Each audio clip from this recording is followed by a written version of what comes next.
एक गांव में कालिया, गोपी और जग्गू नाम के 3 आवारा और बेवकूफ युवक रहते थे। उन तीनों की आपस में गहरी दोस्ती थी। तीनों गांव में आवारा घूमते फिरते रहते थे। एक दिन वो तीनों गांव में बने हुए छोटे से खोखे पर चाय पी रहे थे कि तभी दुकानदार ने उनसे कहा, ये आज तुम तीनों की आखिरी चाय है। तुम तीनों ने 6 महीने से अभी तक उधारी नहीं चुकाई। अरे तो क्या हुआ, हम कहीं भागे थोड़ी जा रहे हैं, दे देंगे तेरे पैसे, इतना बड़बड़ा क्यों रहा बे? ये सुनते हुए मुझे पूरे 3 महीने हो गए। अबे तो 3 महीने और सुन ले, हम तीनों को जल्दी काम धंधा मिल जाएगा, समझा? पहली तनख्वाह से तेरे पैसे तेरे मुंह पे मार देंगे। गोपी की बात सुनकर दुकानदार का गुस्सा 7वें आसमान पर पहुंच गया। एक तो तुम तीनों ने 6 महीने से उधार का पैसा नहीं दिया, ऊपर से मुझसे जबान भी लड़ा रहे हो। तुम तीनों को शर्म बची है कि नहीं? अबे काहे की शर्म? जिसने करी शर्म उसके फुटे कर्म। कितने पैसे हुए तेरे? आज के पैसे मिलाकर पूरे 4000 रुपए। धौंस तो ऐसे दिखा रहा है जैसे 4 लाख रुपए हो गए हो। पहले अपनी औकात से 400 की करी लो। तुम तीनों एक नंबर के निठल्ले और आवारा हो।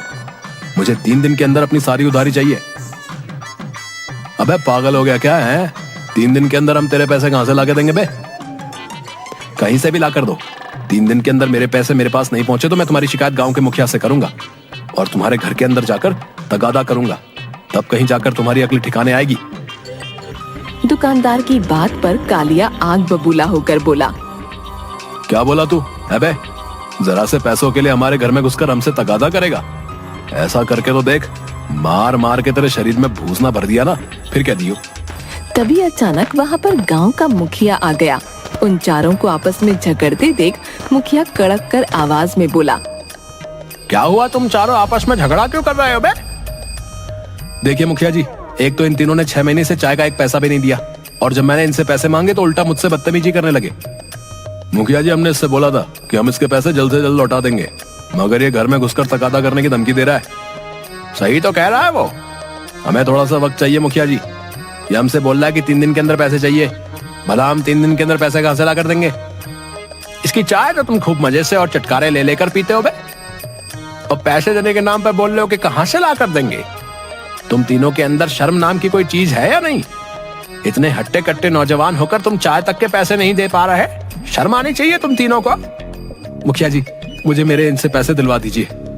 तुम तीनों ध्यान से सुनो, 1 हफ्ते के अंदर अंदर इसके पैसे लौटा देना, वरना मुझसे बुरा कोई नहीं होगा।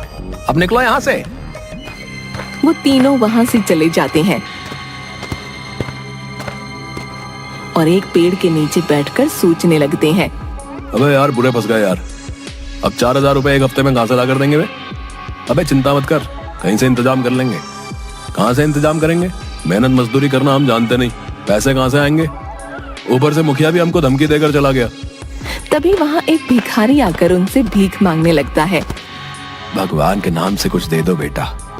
जाओ बाबा, माफ करो, भगवान के नाम पर कुछ दे दो, 1 रुपया ही दे दो। अरे हमारे पास एक फूटी कौड़ी भी नहीं है, बोला ना जाओ जाकर कहीं और से मांगो। उन तीनों की बात सुनकर भिखारी को गुस्सा आ जाता है। ऐसा लगता है जैसे कि तुम तीनों मुझसे भी ज्यादा गए गुजरे हो।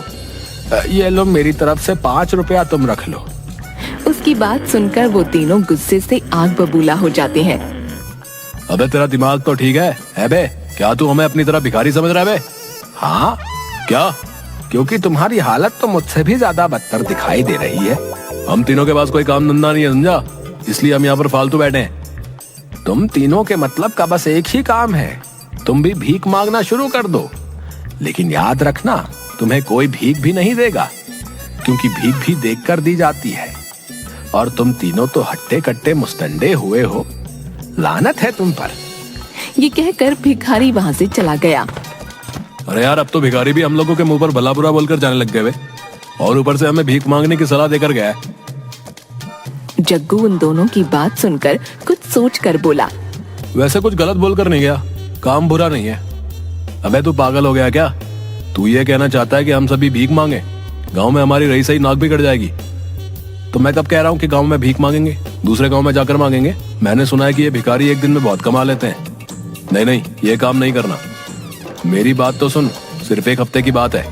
1 हफ्ते में इतने तो हम लोग भी पैसे भीख मांग कर जमा कर ही लेंगे कि उस चाय के दुकानदार की उधारी चुका दें, और बोल देंगे कि हम तीनों बाहर बहुत मेहनत मजदूरी करके ये पैसे जमा करके लेकर आए हैं। इससे हमारा गांव में भी नाम हो जाएगा और कोई हमें निठल्ला और निकम्मा भी नहीं कहेगा।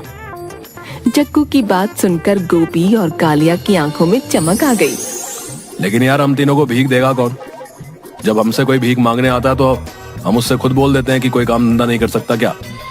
इसका भी उपाय है मेरे पास। कैसा उपाय? हम तीनों को बस थोड़ी सी एक्टिंग करनी पड़ेगी। हम तीनों में से एक अंधा, एक बहरा, एक गूंगा बन जाएगा।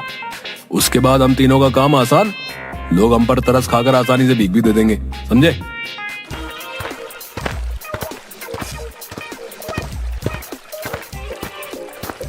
वो तीनों दूसरे गांव पहुंच गए। कालिया गूंगा, गोपी अंधा और जग्गू बहरा बन जाता है। उस गांव में एक व्यक्ति एक दुकान पर खड़ा होकर समोसे खा रहा होता है। हम तीनों एक साथ जाएंगे तो हो सकता है कि हम पर शक हो जाए। सबसे पहले मैं जाता हूँ।